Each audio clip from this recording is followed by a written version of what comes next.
Today we will discuss, as part of our APFC guidance program, the Code on Social Security 2020, the first lesson. And this is a demo lecture. You will get to know how you will be taught in this initiative. So before discussing any provision, let's first understand, why did India need a code on social security? We had previously labor laws, right? Why there was a need? So before the code, social security was scattered across multiple laws. There were multiple laws dealing with different kinds of contingencies or areas. Now there were plethora of laws. Like, some laws were related to provident fund, some were related to pension, then health insurance, then maternity, gratuity, if employment is getting injured, then which type of social security will be provided? What are the provisions? For construction workers, there was another law. For unorganized workers, there were another law. So for senior workers, like people working in movie industry, there were different set of laws. Now, the Code on Social Security 2020 attempted to bring these different regimes into a common framework to cater, first of all, the divergent plethora of laws, very difficult to even administer. First. Second, the nature of employment is changing. Now we have gig workers, platform workers, unorganized workers are also increasing. So as the nature of employment is changing, we needed updation as well. The traditional model which was present previously was, there were permanent employer. If you are working anywhere, you will be a permanent employee there. Then there will be statutory benefits. But now there are precarious nature of work. Precarious means you are not a permanent employee. Like your Swiggy food delivery guys or Zomato delivery guys, they are not permanent, right? Some day they are working, another day they can be fired. So what about them? As a government, this is the responsibility of government to take them as well under the social security net. Now, India's labor market is more and more about informal workers, migrant workers. Migration pattern is there from the lesser developed states to more developed states. Contractual workers are increasing. Gig workers are increasing. Fixed term employees are increasing. We will discuss the meaning of all these as well as per the Code on Social Security 2020. And this is something which is directly asked by UPSC, the definition. So we have to read it very carefully. One word can make it something very different from what is given in the law. Therefore, social security law had to move from an exclusively employer-employee centric model towards a new model, which is worker-centric model. This is the reason. I hope you understood this. Now, how many laws were subsumed under this? 9 laws. The first is Employees Compensation Act 1923. To provide compensations to employees, this law deals with it. Then the Employees State Insurance Act 1948, related to insurance, etc.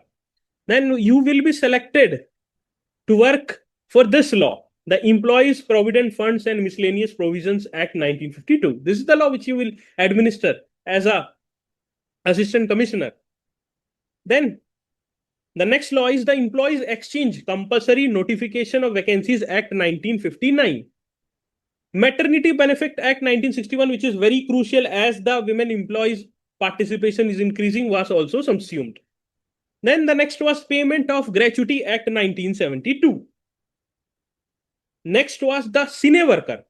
Cinema is an entire industry. There is a film city in Mumbai, then Ramoji Film City in Hyderabad. In Noida, there is a ongoing construction of film city.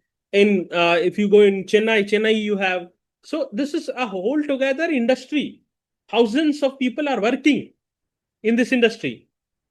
Then construction, which is a large employer. So workers working for construction, the Building and Other Construction Workers Welfare Cess Act 1996. And the last one, the Unorganized Worker Social Security Act 2008, which is very crucial as the nature of employment is changing. Now, this is not merely 9 acts were merged into one. It is representing a kind of a consolidation of laws, administrative rationalization, expansion of the conception of social security as the nature of employment is changing. So this is amalgamation of three things. One, legal consolidation. Second, administrative rationalization. And third, expansion of the conception of social security. Now, this is important section. Don't think that this is not important, because highly factual question also comes here. Okay, if you have checked the PYQs, these types of questions are directly asked by UPSC. So my job is to give more focus on things which is being asked. Now, let's see definitions according to the law.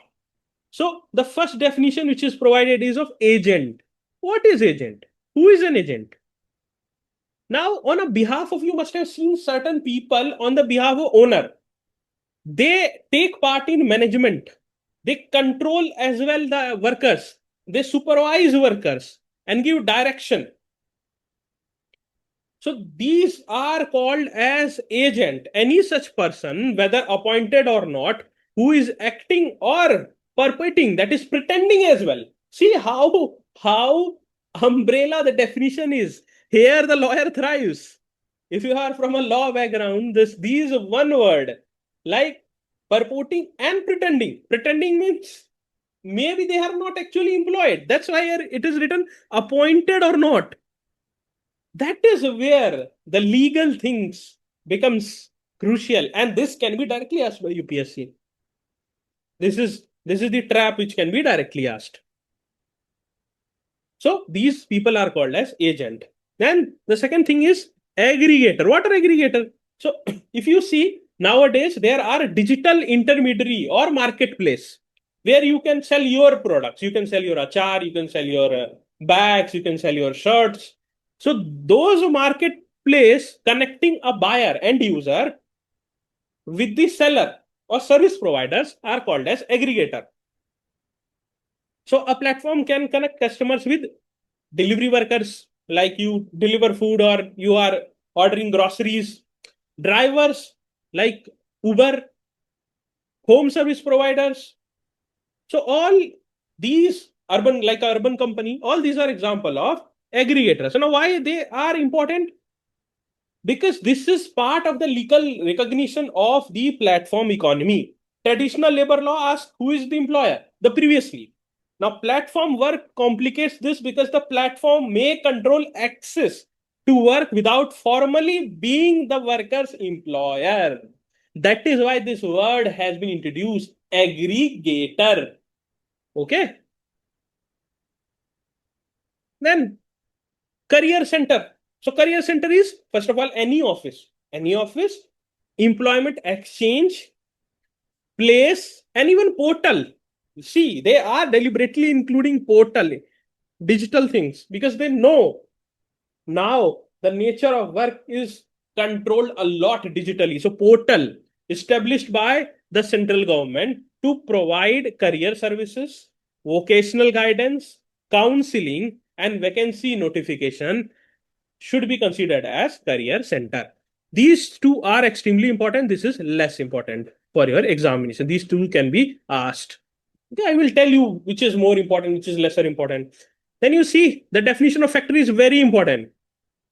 Why? Because there has been a distinction. One, with the aid of power, where power is used. Second is without the aid of power, and there is a change in terms of number of employees. So if power is being used, then 10 or more employees on any day, not they are, that's like even in if you see in a year, any day, if this is the case that 10 or more employees are working with the aid of power, then this premises will be considered as factory. But what if there is no power used? Then 20 or more employees on any day in preceding 12 months. This any is the cliche. This can attract a MCQ. Now, in law, we are reading what is included. But even more important is what is excluded. Exclusion includes mines, mobile units of the armed forces. Armed forces are sensitive. You can have a clue. Okay, when you are cramming, okay, armed forces can be excluded.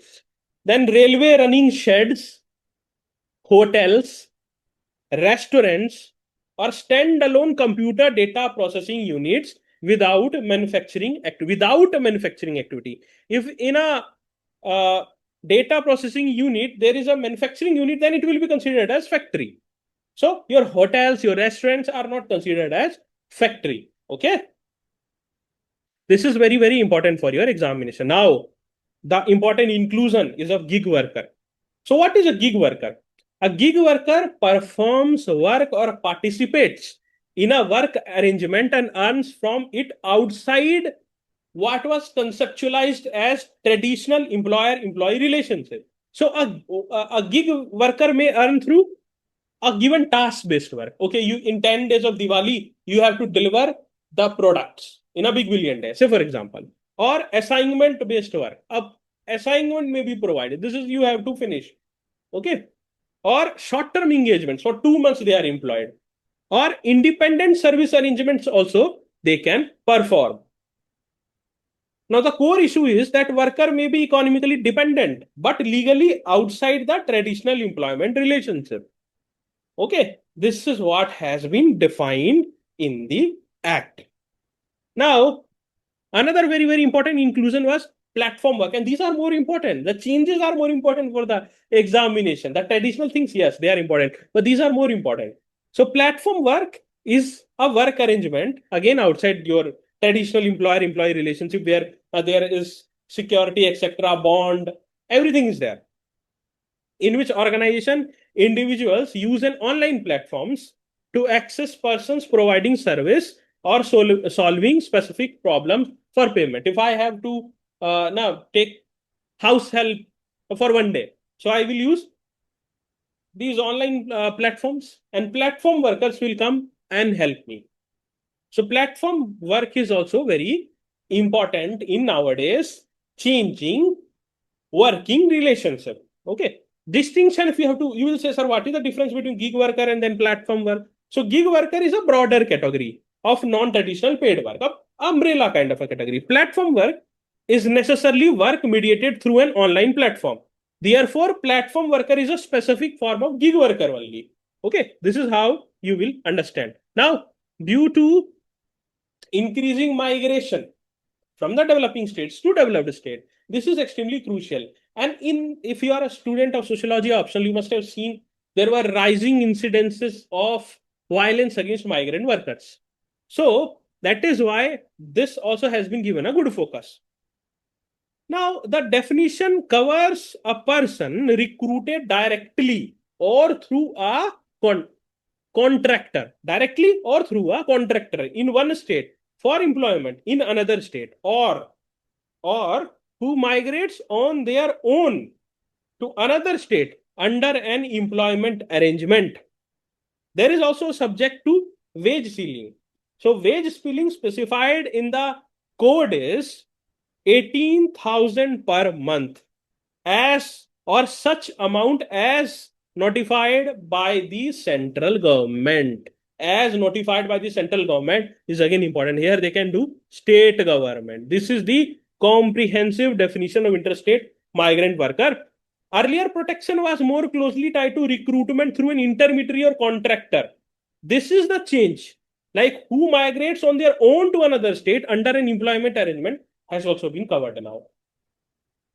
So the broader approach recognizes self-migrated workers can also face social security vulnerability. Like in the phase of COVID-19, the migrant workers became sort of helpless. Government were also not able to cater to their needs. Many died on the railway tracks. There is increasing mobility and informality, and there is insecurity, welfare exclusion, and that is why this is very, very important. Okay. Now let's look at another thing. Plantation. What is plantation? So plantation is a land used for growing specified crops. Specified crops are which? Such as, one is your tea, you drink every day, coffee, rubber, cinchona, and cardamom. These are included. Now, with the statutory area or employment, area is also a condition, employment is also a condition. Okay. So, what is the condition? The condition is measuring 5 hectares or more. If there are other plants, then tea, coffee, rubber, cinchona, and cardamom, 5 hectares or more with 10 workers or more are employed.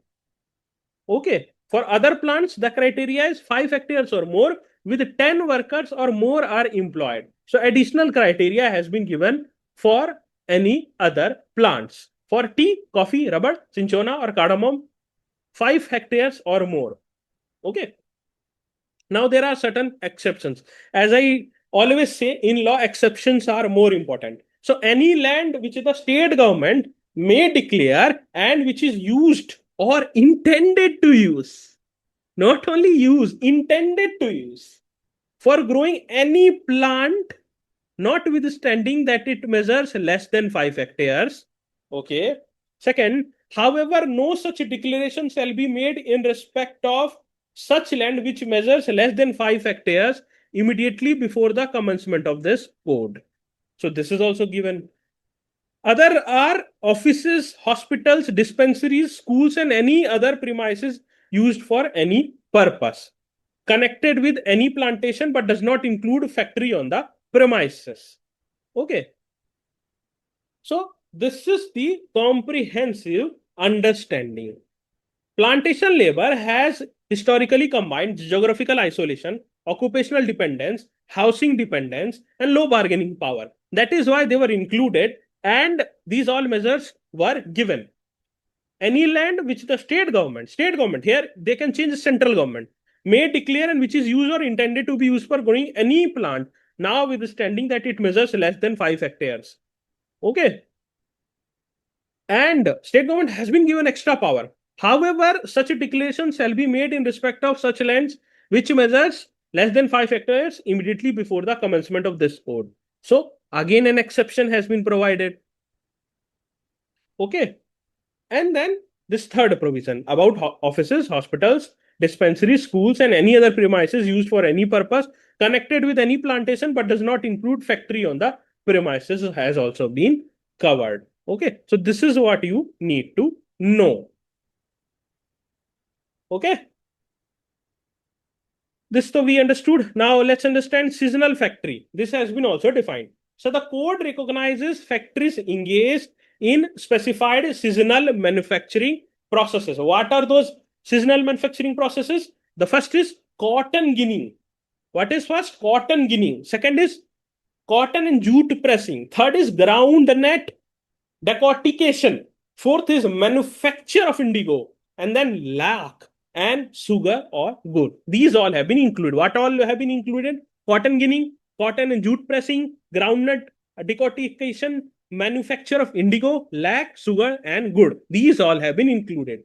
And specified, see, this is the way they are now including more things. And specified seasonal manufacturing activity notified by government, including activity carried on for a limited period in a year. Even if it is for limited period in a year, government has power. Now, why this is important? Why this is important? A seasonal workers cannot always be assessed during the using the same assumption as continuously operating factory. You need to make some differentiation. Also, it includes a factory which is engaged for a period not exceeding 7 months. Not exceeding 7 months is important. In a year, in a manufacturing process, as the central government may by notification specify. 7 months is very, very important. Here they can write 9 months, 8 months, 10 months, 11 months. So this is what you need to highlight. Then they have also defined social security. So the code's conception of social security is much broader than provident fund. It involves protection to employees, then unorganized workers, gig workers, platform workers, to ensure what all things? Unka healthcare, income security, old age protection, unemployment related protection has been also provided, sickness protection, then invalidity, disability protection. Sometimes while workers are working in factory, their hand gets damaged. They might become specially able. All these things happens. Then what should be done? Employment injuries. A lot of injuries happen. There was an Anaj Mandi incident. That was a classic example how unorganized workers are exploited. Maternity protection. And since it's very important, female employees are more prone to be harassed. And protection against loss of breadwinner also has been provided. So the conceptual shift has been not based on charity. Now, social security is not charity, it is institutional protection against life cycle and employment related risk. Okay. They have also included social security organization. What all these include? So the Central Board of Trustees of EPF, Employment Provident Fund is included. Employees State Insurance Corporation has been included. National Social Security Board for Unorganized Workers. This has been also included. State Unorganized Workers Social Security Board has been like one national, state, all have been included. And State Building and Other Construction Workers Welfare Boards has been also included. Other organizations, special purpose vehicle declared by the central government, that is where the discretion lies, has been also included, and this part becomes more important. Now, this creates an institutional ecosystem rather than a single welfare agency. Now, unorganized workers also has been defined. So, it says an enterprise is owned by individual or self-employed workers, okay, engaged in the production or sale of goods or services employing less than 10 workers are called as unorganized sector. So enterprise owned by individual, self-employed, engaged in the production or sale or services employing less than 10 workers are part of unorganized sector. So car washing is a kind of a provision of service. Okay, this can also come under unorganized sector. Sales can also come under unorganized sector. Production process if there are less than 10 workers. Okay, so this is the definition which has been provided. Now, this is another part, that is social security organization. So this is lesser important compared to definition. Definitions are more important, but we will cover everything. So section 4, Central Board of Trustees. Who all are included in Central Board of Trustees? So composition includes chairpersons and vice chairpersons.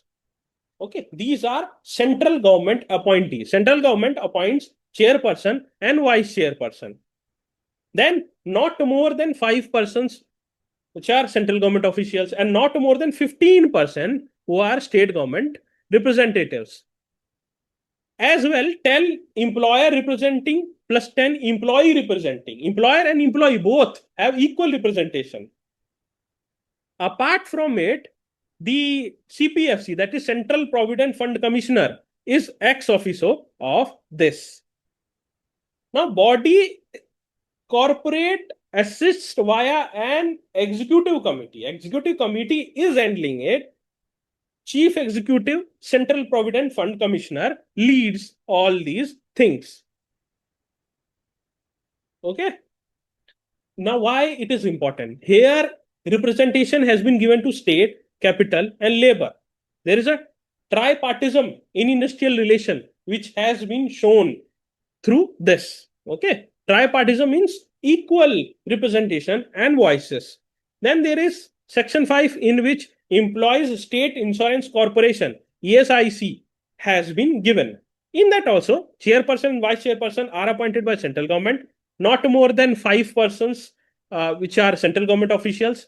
1 person representing per state, and 1 representing for union territories as well. Apart from it, 10 employer representing plus 10 employee representing. And body corporate assisted by standing committee is there. medical benefits committee is there, chief executives are there, director generals are there, and SIC is also there. Okay. So this is something which you need to know.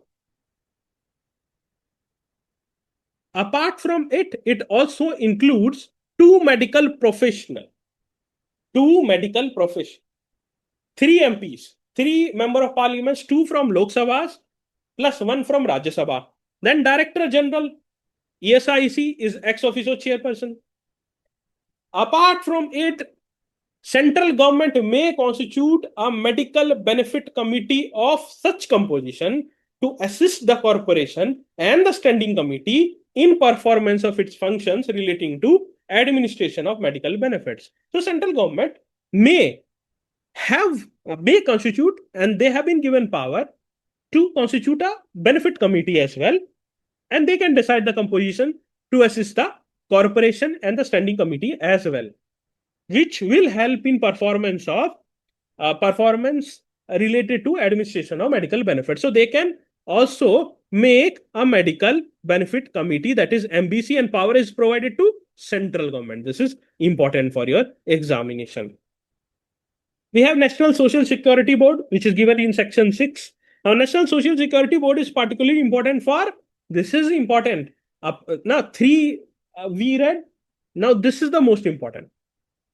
National Social Security Board is important for unorganized workers, gig workers, platform workers. And it also has representations from workers, employers, civil society, central ministries, states, parliament, and other stakeholders with a 3-year tenure and meeting at least 3 times a year. The function is it can recommend social security schemes, advise the central government, review state level record keeping as well, review expenditure from different funds and accounts, monitor various schemes, and perform additional functions that can be assigned by the government. Now, this creates an institutional mechanism, which is very important for giving voice to workers outside conventional organized labor in the rising nature of precarious work. This is extremely important. This is the need of the hour. Okay. So here we have Union Minister for Labor and Employment, which is chairing and showcases the importance that has been given by the government, with Vice Chairperson, Secretary, Ministry of Labor and Employment. There are 40 nominated members, 7 unorganized workers, 7 employers, 7 civil society, 10 central ministries, 5 states, 1 union territory, and 3 MPs. 2 from Lok Sabha, 1 from Rajya Sabha. Member Secretary, DG Labor Welfare is ex officio. Okay. Functions we already saw. Then we have State Unorganized Workers Board. Now the state board is chaired by state level minister. Okay. He is the ex officio. So state level also there is a board which has been made, which can recommend schemes to the state government, advises on administration, monitors any kind of implementation, because implementation is lackluster. So we need this kind of arrangement. And it reviews district level records as well, reviews registration and identity and welfare cards, and reviews expenditure and funds utilized. Because underutilization of fund, misutilization of fund, there needs to be a checks and balances, which is being provided through this board, and performs any kind of a delegated function which has been provided. Now, because social security must ultimately reach workers at the local level, hence state level institutions are important. Central framework plus state implementation and local identification is the key. Here, Vice Chairperson is the Secretary, Principal Secretary Labor, 1 central MOLE representative, Ministry of Labor and Employment representative, 31 nominated members, 7 are from workers, 7 from employers, 2 MLAs, 5 civil society, and 10 state departments. And member secretary, notified state officer will be. Okay. This is what you need to know. So actual functions which are there, like registration and card issuance, identifying and giving them. Framework is provided by central government, but the actual level of work is done by the state government. Financial oversight. So schemes are being provided now. It is being implemented at the state level because labor is part of concurrent list. You know this. This is a basic of Lakshmikant polity. If you don't know, So there needs to be a coordination. Frameworks is made by central government. State government will implement it. That's why there is such arrangement.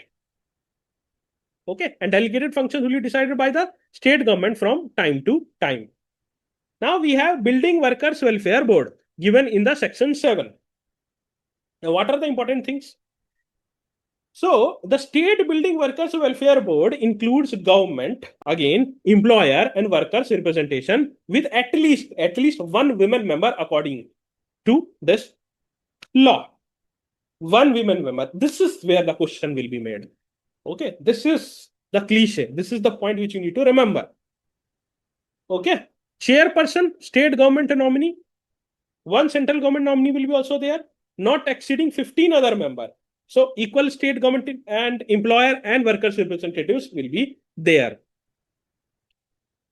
Secretary of the board and administrative expenses are capped at 5% of total annual expenses. This is important. So administrative expenses cannot be more than 5% of the total annual expenses. This is an important point. Now let's see the functions which are more important. So death and disability benefits, pensions, group insurance, educational assistance, this will be also provided. Then your medical expenses, maternity benefits, skill development, awareness generation, transit accommodation, hostel facilities, and other welfare measures which will be important. Educational assistance for whom? So educational schemes for the benefit of the children of the beneficiaries.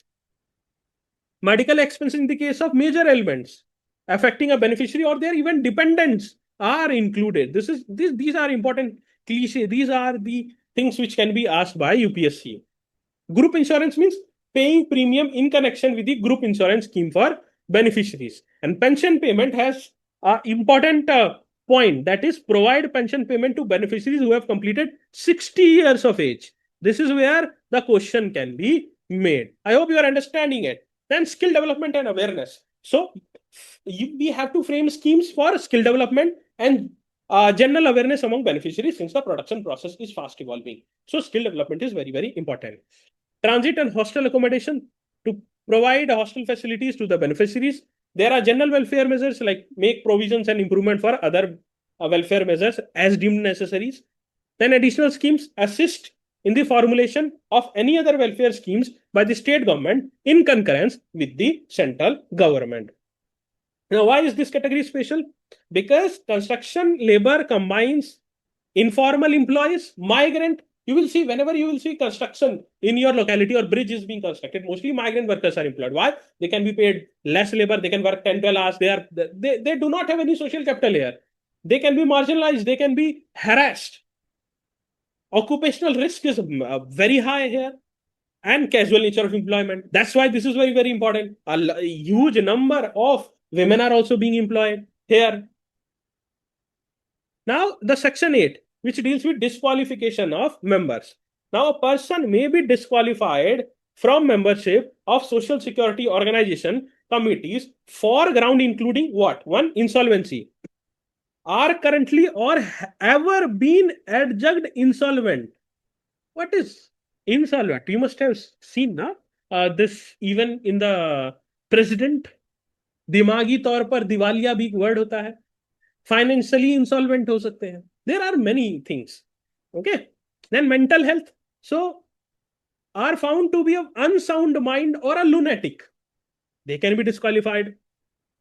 Or criminal record. So they have been convicted of any offense involving moral turpitude. Again, these are very, very important. If you have read Lakshmikant, these are the provisions which you would have read. Now, what is moral turpitude? It is a legal term for an act or behavior that deeply violates community standards, honesty, or good morals.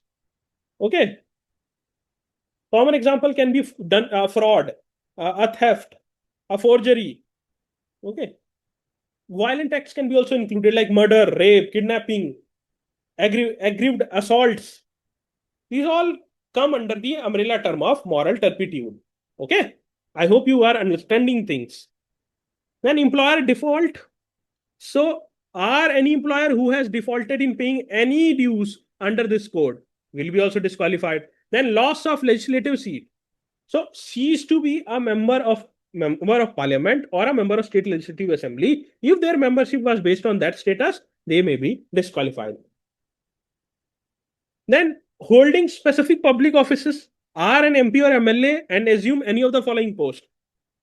They are becoming minister in the central or state government, they will be disqualified. Speaker or deputy speaker of Lok Sabha or a state legislative assembly. Third, deputy chairman of the Rajya Sabha. Exception is there. This disqualification does not apply to individuals who serve as ex officio member by virtue of being a minister. Okay, this is something which you need to understand. So, disqualification will not apply to individuals who are serving as ex officio member by virtue of being a minister. They will not be disqualified. This is important point from where questions can come. Okay. Then removal of members by the appropriate government. So central government for the central board, corporation and national social security board, or the state government for the state unorganized workers board and building workers welfare board may remove a members who incurs disqualification, because it becomes subject to any of the disqualification listed, which all provisions we saw. So they will be disqualified. Or consecutive absences, remain absent without leave for more than 3 consecutive meetings of the organization or its committee. This is very, very important. So they remain absent without leave. They have not taken leave for more than 3 consecutive meetings. More than 3 consecutive meetings. Then abuse of position or unsuitability. So if they have abused their position in a way that makes their continuation detrimental to public interest or is otherwise deemed unfit or unsuitable by the government, then also they will be disqualified. Okay, they will be removed. Now, seizing of office in key committees. So, a member of executive committee of the central board or the standing committee of the corporation automatically ceases to hold office if they cease to be a member of the central board or the corporation. Okay. Now, let's see executive heads of central board and corporation. So, the Central Provident Fund Commissioner and the Director General shall be the whole-time officer. They cannot be part-time officer. They will be whole-time officer of the central board and the corporation, respectively. And such officer shall not undertake any work unconnected with his office without the prior approval of the central government. This is important point. So, Central Provident Fund Commissioner, central boards, Director General, corporation, this is the arrangement which is being done here. Now, section 11 deals with what? Supersession or superseding. So, government can supersede the relevant social security organizations or committee where it believes that the body cannot perform its functions or persistently delaying its function or exceeding the jurisdiction or abusing its power. But before this suppression, so cause opportunity will be provided, give us the cause, or consideration of objections will be also there. So there is a due process of law which is being followed, and must be provided a report on the action must be laid before the legislature within the prescribed period. Now, this demonstrates the tension between autonomous statutory institutions and government oversight. So, suppression of corporation, not supersession. So, this is a wrong pronunciation. This is suppression of corporation. When it can be done? When they cannot perform its function, when they are persistently delaying its function, they are exceeding jurisdiction, and they are abusing its power. These all 4 things you need to understand. Okay. However, there is a due process of law. A full report of any action taken by it under this section and the circumstances leading to such action to be led before each House of Parliament or the state legislature at the earliest opportunity, and in any case not later than 3 months from the date of the notification of suppression issued. So this 3 months is again providing a sufficient window. This is what you need to remember. Now, the next is section 12. That deals with state board, regional boards, and local committees. So, the central government may, after consultation with the government of any state, constitute for that state a board of trustees. Okay. Hereinafter, in this code, referred to as state board. Okay. So, don't get confused. Which shall exercise such powers and perform such function as may be assigned by notification to it by the central government from time to time. So it is on the behest of the central government. They can do so. They can assign. Specify the manner of constitution of a state board, the terms and condition of the appointment of its member, and the procedure of its meeting and other proceedings relating to it can be also provided. The corporation may, by order, appoint regional boards as well, local committees in such area, and to perform such function and to exercise such power as may be specified in the regulation. So, a clear-cut discretion has been provided through this section. Now, let's understand section 14 that is related to appointment of officers of central board. Okay, so the Central Provident Fund Commissioner CPFC is appointed by whom? By the central government. Is chief executive of the central board. This is again very important.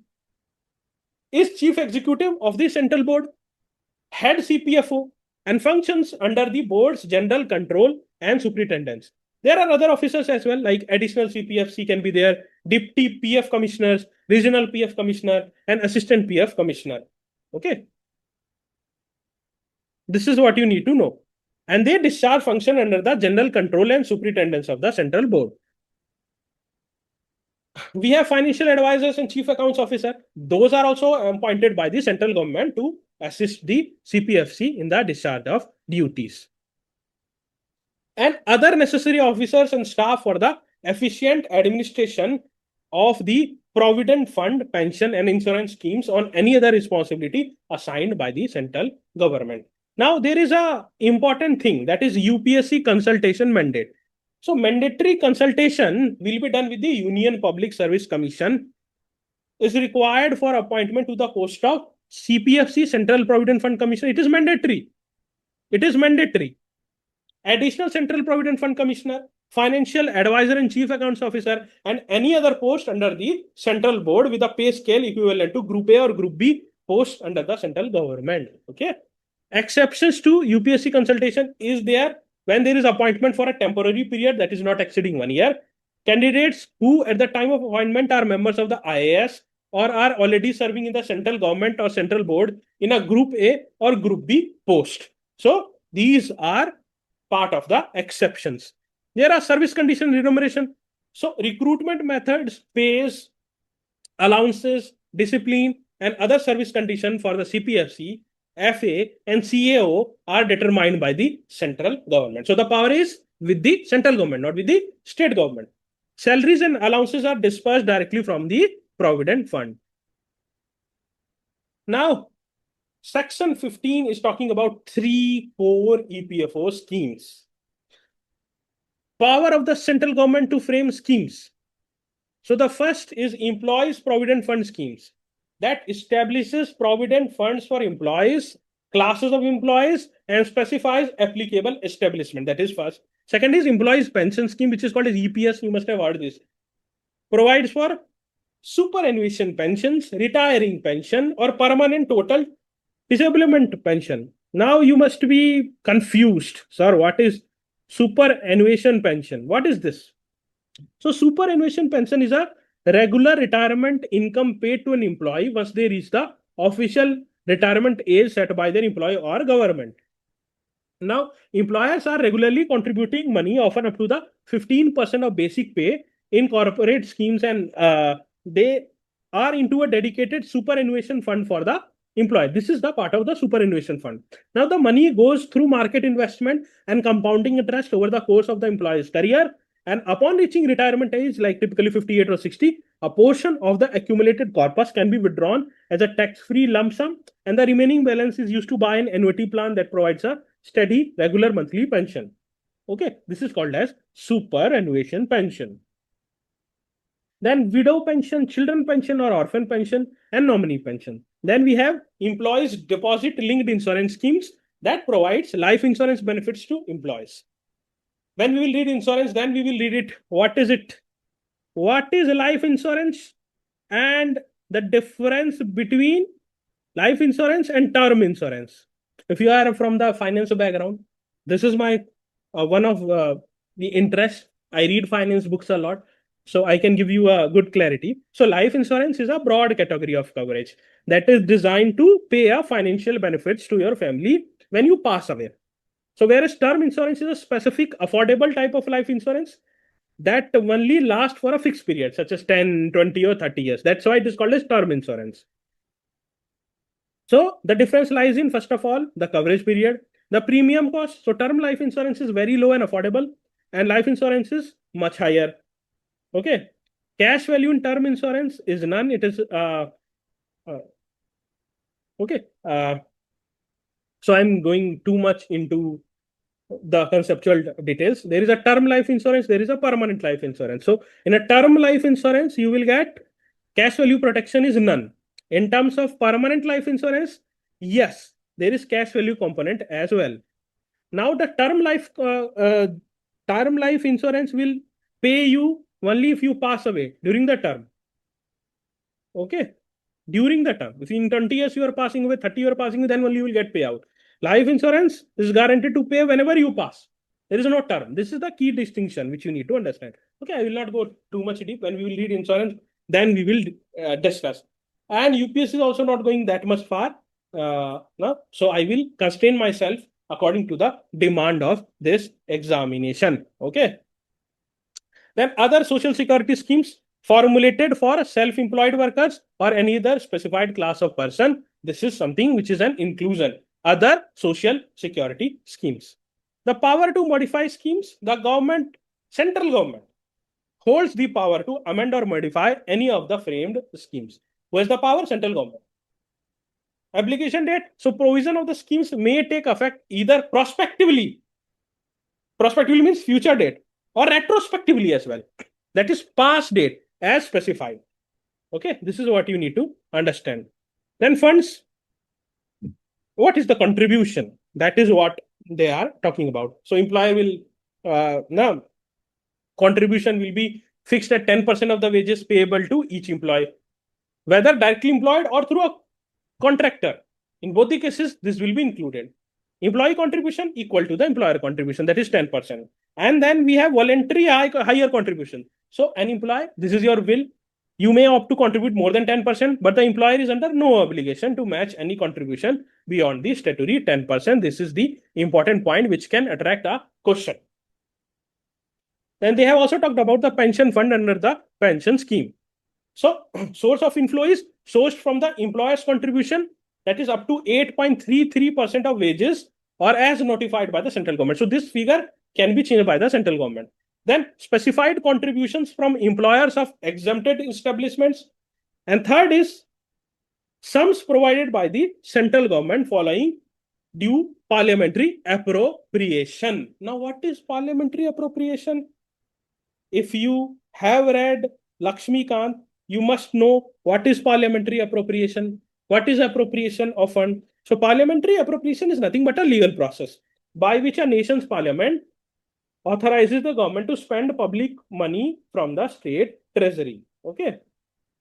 You must have seen the budget representation, etc., and demand for grants. Then there is appropriation bill, then enactment into law. That is what the law is talking about. Sums provided by the central government following due parliamentary appropriation. This is what you need to know. Now, deposits linked insurance fund under the EDLI schemes. So here the employer's contribution is up to 1% of wages or as notified by the central government per employee. Then we have administrative charges. So the employer must pay additional sums not exceeding 1/4 of the EDLI contribution as determined by the central government to cover administrative expenses. So to cover any kind of administrative expenses, there are administrative charges arrangement as well. So every possible nook and corner has been taken care. Okay, this is what you need to know. I have also given you certain diagrams in my notes so that you can quickly revise. When you will revise, these all will help you. Then section 20 deals with the non-applicability of employees provident fund chapter.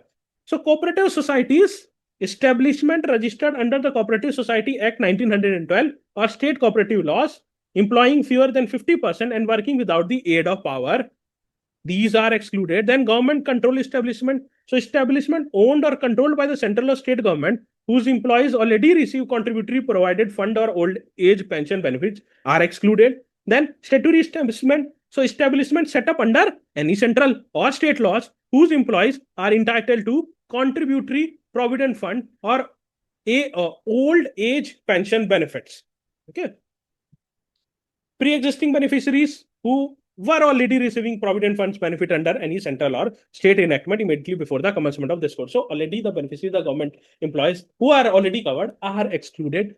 And then the other provision which you need to remember is cooperative society and this thing, employee fewer than 50%. These two are the important points. This though you can easily guess as well. Then there is section 21, that is authorizing certain employers to maintain provident fund accounts.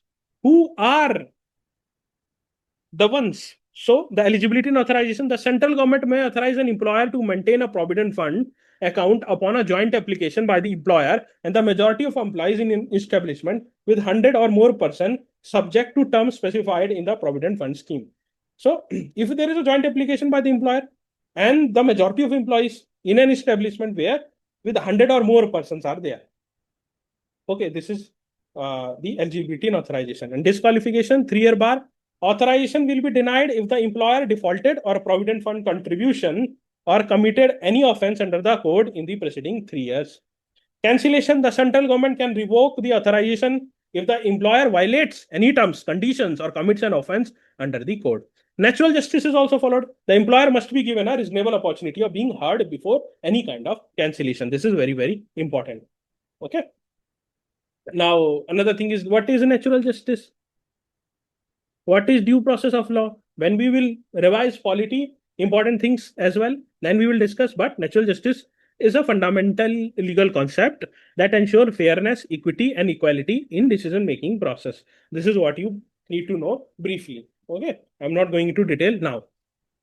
Section 22 deals with transfer of accounts. So covered to covered or non-covered establishment. So applicable when an employee leaves a covered establishment and joins another establishment, whether covered under this chapter or not. So transfer can take place either from covered organization to covered organization or covered to non-covered or non-covered to covered. Transfer of account is there. Then non-covered to covered establishment applicable when an employee leaves a non-covered establishment and joins an establishment covered under this chapter. Okay, this is what you need to know.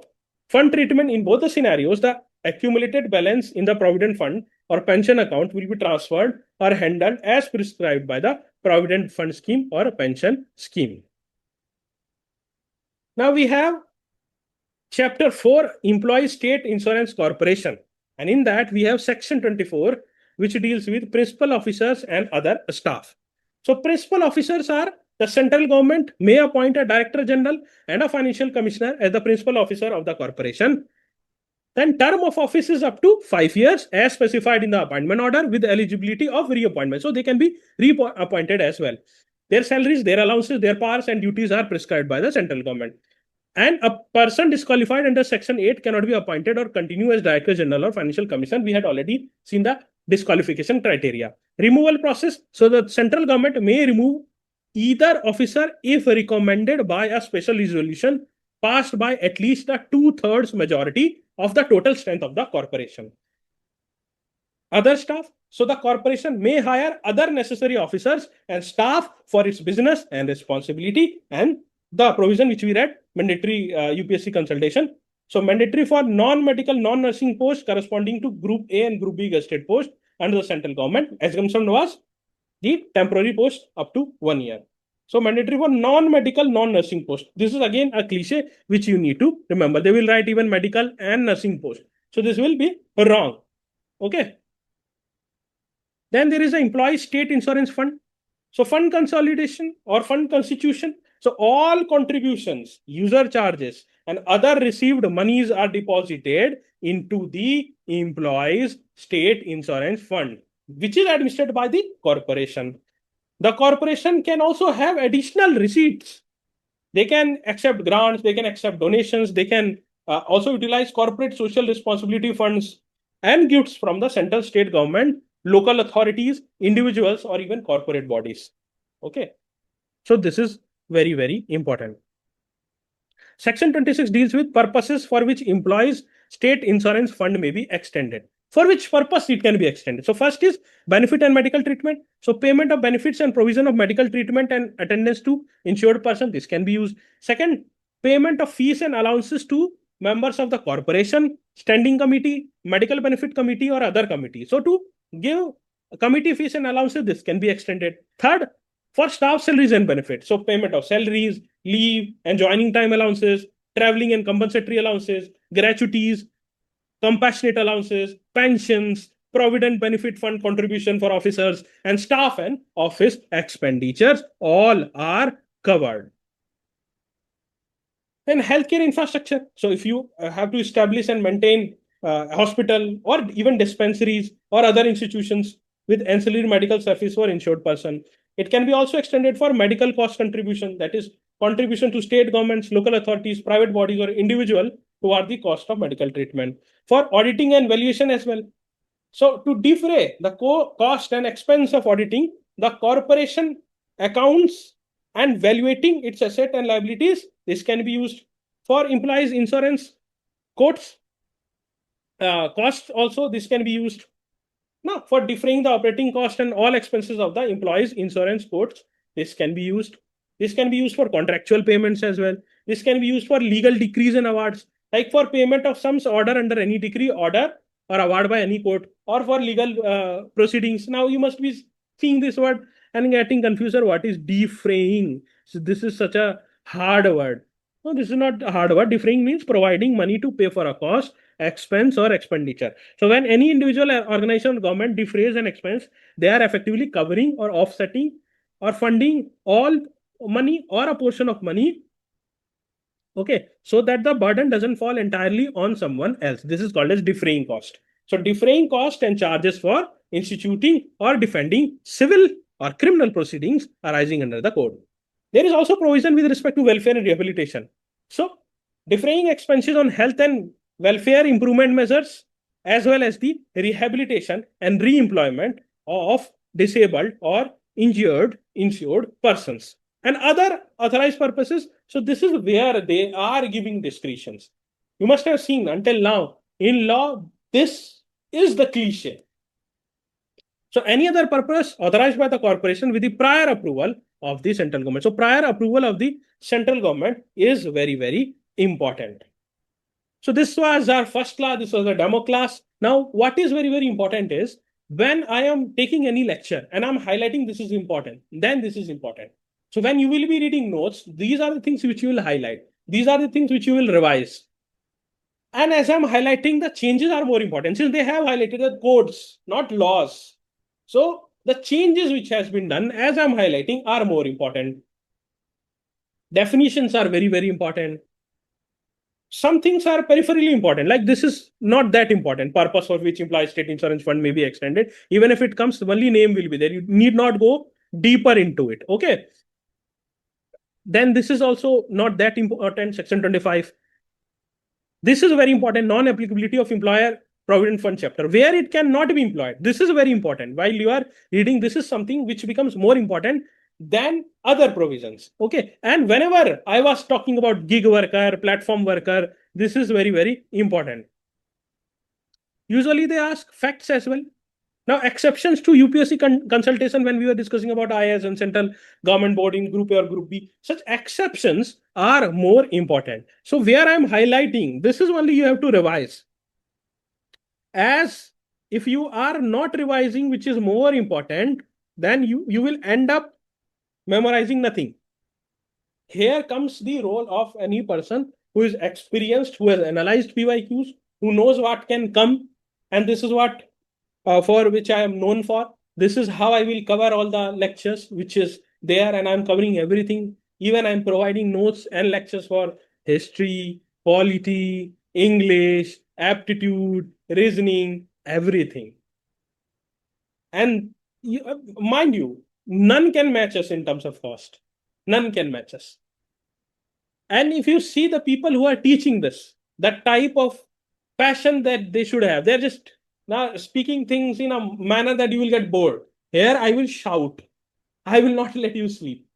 I will ensure that you all are listening it. I will try to explain little things as well, even in such a mundane thing. Accounts are little bit interesting. Why so? Because there will be numericals as well. There will be concepts as well. This is the most mundane aspect, which also I will try to make you understand as much as possible with all my vigor.